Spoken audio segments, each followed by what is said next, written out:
وہ کیتھولک عیسائیت کو بھی اپنے ہاتھ میں لے لیا ہے۔ چنانچہ پوپ صاحب نے فرمان جاری کر دیا ہے کہ ہمارے خداوند یسوع مسیح کے قتل کی ذمہ داری ان یہودیوں پر نہیں ہے، بری کر دیے گئے۔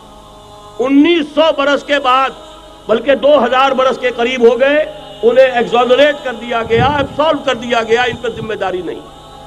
نتیجہ یہ نکلا ہے کہ ابھی چند مہینے پہلے جو مذاکرات صلح کے ہو رہے تھے، جن میں یاسر عرفات بھی تھے اور یہ اسحاق رابین گیا ہوا تھا واشنگٹن، وہاں سے واپس آیا ہے تو روم میں رک کر پاپائے روم سے ملاقات کر کے تشریف لائے ہیں، انہیں دعوت دی ہے کہ یروشلم آئیے، اور ویٹیکان نے تسلیم کر لیا ہے اسرائیل کو، اور ویٹیکان کا اب جو ہے ایک ایمبیسی، اس کا جو ہے سفارت خانہ وہ یروشلم میں بننے والا ہے، اور پوپ صاحب بھی وزٹ کرنے والے ہیں۔ گویا کہ یہ گٹھ جوڑ اب مکمل ہو چکا، اب کہیں اس میں کوئی کمی نہیں رہی۔ اس یونائٹڈ فورس کے ساتھ یہ نیو ورلڈ آرڈر اس وقت عالم اسلام پر حملہ آور ہے۔ اب اس میں نوٹ کیجئے کہ اس وقت کی فضا ہے کیا۔ عالم اسلام میں سے عالم عرب ان کے شکنجے میں جا چکا، کیوں بنا کر کھڑے ہوئے ہیں اسرائیل کو ماننے کے لیے اور سر تسلیم خم کرنے کے لیے۔ انہیں بلا کر میڈرڈ میں پیش کیا گیا یہودیوں کے سامنے کہ تم جن کے ساتھ ایک ٹیبل پر بیٹھنے کو تیار نہیں تھے، میڈرڈ میں آؤ، آؤ اپنا قبرستان دیکھو، یہ اسپین کی سرزمین جہاں تم نے 800 برس حکومت کی تھی، یہ تمہارا قبرستان، یہاں آؤ اور بیٹھو اور ان کے ساتھ بات کرو۔ گئے تھے کہ نہیں تمام فرنٹ لائن سٹیٹس میڈرڈ میں؟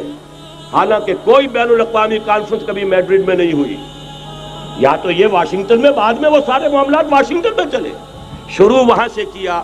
اس لیے کہ نیوز ویک کا کچھ عرصے پہلے کور سٹوری جو تھی 1992 is the year of Spain. Why?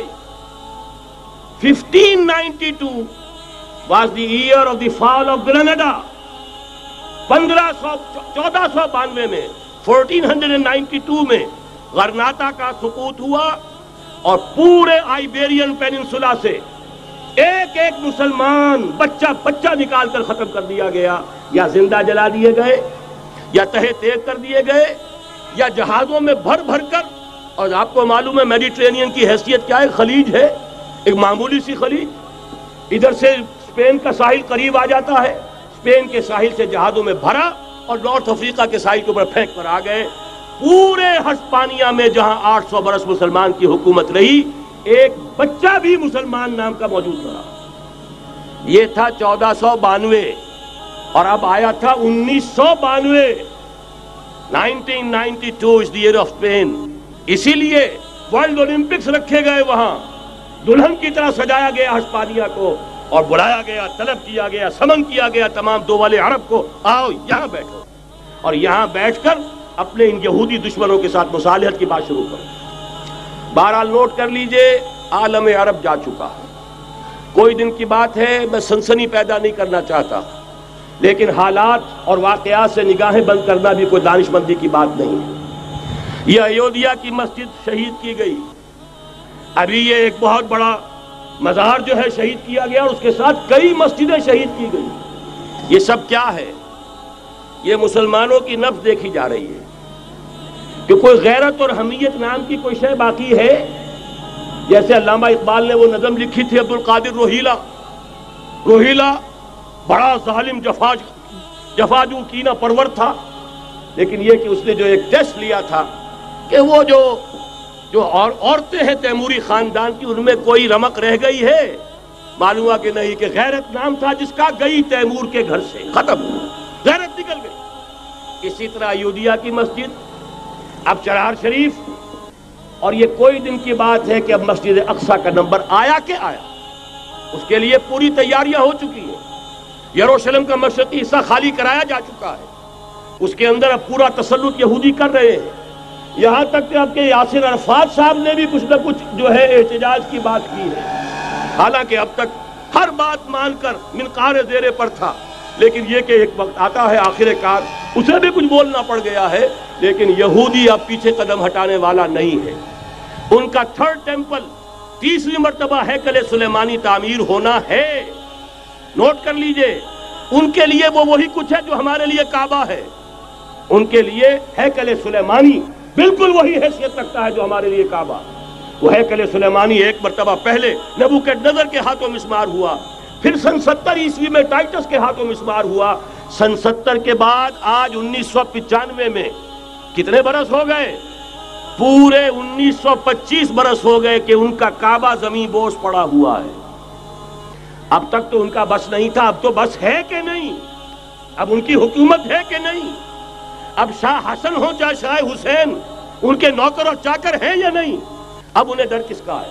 لہذا کوئی دن کی بات ہے مسجد اقصی شہید ہوگی اور ٹیمپل کی تعمیر شروع ہوگی. یہ تو بہرحال ایک نقشہ ہے. اگلا نقشہ آپ کو بتانا چاہتا ہوں، ایک دوسری تصویر ہے. یہ تصویر ہے زمینی، ایک تصویر ہے آسمانی. وَمَكَرُوا وَمَكَرَ اللَّهُ وَاللَّهُ خَيْرُ الْمَاكِرِينَ. انہوں نے اپنی سی تدبیریں کی، اللہ نے اپنی تدبیر کی، اور ظاہر بات ہے اللہ کی تدبیر سے بہتر تدبیر کس کی ہوگی؟ چنانچہ یہودیوں کی سازشیں اس وقت بھی ناکام ہوئی تھی یا نہیں؟ ظاہر بات ہے جاء الحق وزهق الباطل ان الباطل کان زہوقا.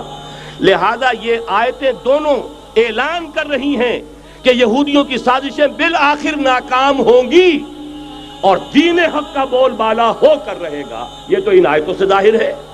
یریدون لیطفئوا نور اللہ بافواہہم واللہ متم نورہ ولو کرہ الکافرون. یریدون ان یطفئوا نور اللہ بافواہہم ویابى اللہ الا یتم نورہ ولو کرہ الکافرون. هو الذی ارسل رسولہ بالہدى ودین الحق لیظہرہ علی الدین کلہ ولو کرہ المشرکون. اللہ نے تو بھیجا ہی ہے اپنے رسول کو اس فیصلے کے ساتھ اور یہ ذمہ داری اور مشن دے کر کہ جو دین حق آپ کو دے کر بھیجا جا رہا ہے اسے غالب کیجئے، نافذ کیجئے، قائم کیجئے. اس مشن کے ساتھ بھیجا جا رہا ہے. اور وہ بہرحال آیا جاء الحق وزهق الباطل ان الباطل کان زہوقا. لیکن نوٹ کرنے کی بات یہ ہے، ذرا یہاں تھوڑا سا تحمل کے ساتھ غور کیجئے گا، کہیں میرے خلاف کوئی فتویٰ دینا شروع کر دیں. کیا حضور کا مقصد بعثت اس وقت مکمل ہو گیا تھا؟ ایک درجے میں ہو گیا کہ جزیرہ نما عرب پر اللہ کے نور کا بھی اتمام ہو گیا، اللہ کا دین بھی غالب ہو گیا. ہو گیا کہ نہیں ہو گیا؟ لیکن کیا محمد الرسول اللہ صرف عرب کے لیے بھیجے گئے تھے؟ قرآن کہتا ہے ببانگ دہل وما ارسلناک الا کافۃ للناس بشیرا ونذیرا. اے محمد صلی اللہ علیہ وسلم، ہم نے نہیں بھیجا ہے آپ کو مگر پوری نوع انسانی کے لیے بشیر اور نذیر بنا کر. تو جان لیجئے کہ یہ مقصد بعثت محمدی صلی اللہ علیہ وسلم بتمام و کمال اس وقت پورا ہوگا جب کل عالم انسانیت پر، کل روئے ارضی پر اللہ کا دین اسی طرح غالب ہو جائے گا جس طرح کہ محمد رسول اللہ والذین معہ صلی اللہ علیہ وسلم ورضی اللہ تعالی عنہم اجمعین، ان کے ہاتھوں سے، ان کے ایثار سے، ان کی قربانیوں سے، جن کا نقشہ آپ کے سامنے مولانا کھینچ چکے ہیں، ان کے اثار، ان کی قربانیاں، ان کی محنت، ان کی جفاکشی، ان کی سرفروشی، ان کے جان تن من دھن لگا دینے کے نتیجے میں جیسے اس وقت غالب ہوا تھا کل روئے ارضی پر غالب ہوگا، تب کہیں جا کر مقصد بعثت محمدی مکمل ہوگا. یہی وجہ ہے اقبال نے کہا تھا وقت فرصت ہے کہاں، کام ابھی باقی ہے، نور توحید کا اتمام ابھی باقی ہے. لیکن ساتھ ہی خوشخبری بھی دی تھی، یہ چمن معمور ہوگا نغمہ توحید سے. آئے گا وہ دور، یہ چمن معمور ہوگا نغمہ توحید سے، لازماً آ کر رہے گا. هي الحلقات تحفظني بآيات من القرآن، هي الحلقات تملأني بحب المصطفى العدنان.